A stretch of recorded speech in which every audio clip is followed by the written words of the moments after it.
1 year later, much different weather unfolding for us. If you're a fan of cooler, less humid weather like today, you're in luck because it's going to last a little bit longer. Tomorrow, very similar to today, we do have some beneficial rain in the form of showers coming on Wednesday. And of course, we've got the very latest on Hurricane Erin. It has weakened just a bit down to Category 3 status with winds at 125 miles an hour.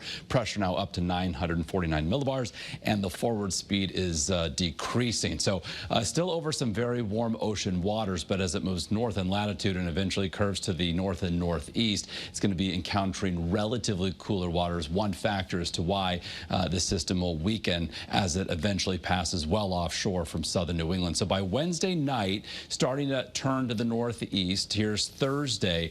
Thursday night into Friday, going from a 3 to a 1 as it passes several hundred miles offshore from us here in southern New England. So no direct impact to any landmass with regard to any landfalls. It is going to be passing to the east of the eastern seaboard to the west of Bermuda.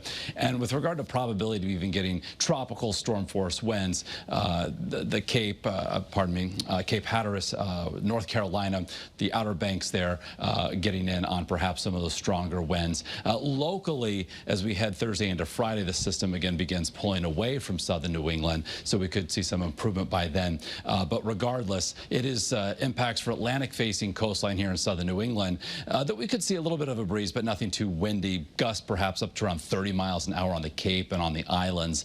Otherwise, rough seas, large swells, high surf, and a concern for rip currents. In fact, we do have a high surf advisory up for coastal Rhode Island, parts of course, southeastern Mass, through the Cape, the islands, and then even a concern for rip currents coming out for Atlantic-facing Long Island. So as we head Tuesday, Wednesday into Thursday, kind of building, peaking over those 3 days before gradually improving as we head Friday into the weekend. So on the heels of Erin, we've got not one but two other disturbances now that the National Hurricane Center is watching, that those will move right in the same direction or path that Erin has been taking. So we're heading toward the peak of the Atlantic hurricane season happening in September. So we'll keep you updated. You can track all developments, of course, the free WFSB First Alert Weather app.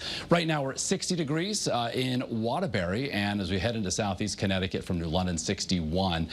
Dew points, the real muggy air, 60 and 70 degree values well down to our southwest, and that is where that muggy, oppressive air will remain. Just some scattered mid and high level clouds spreading over New England right now. Tonight we bottom out in the 50 to 55 degree range for most, some upper 40s across the hill towns of northwest and northeast Connecticut. For our Tuesday, not quite as bright as today. Through the afternoon, we'll see a blend of sun and clouds. Temps, though, similar to today, into the mid-70s we go for many locations, still running 5-8 degrees below average for this time of year. So as we head into our Wednesday, the stalled frontal boundary, little wave of energy is going to ride along that, bringing scattered showers to the region. So not a washout. We're not talking about flooding concerns or severe weather. We could pick up on a quarter to a half inch of rain as we head through our Wednesday. So in the wake of that, Thursday starts off with some sunshine, cloud cover, then increasing sunshine, temperatures turning a bit milder, closer to 80, in the mid-80s as we end the week on Friday. Great weather for sleeping with the windows open over the coming days. Overnight lows in the 50s.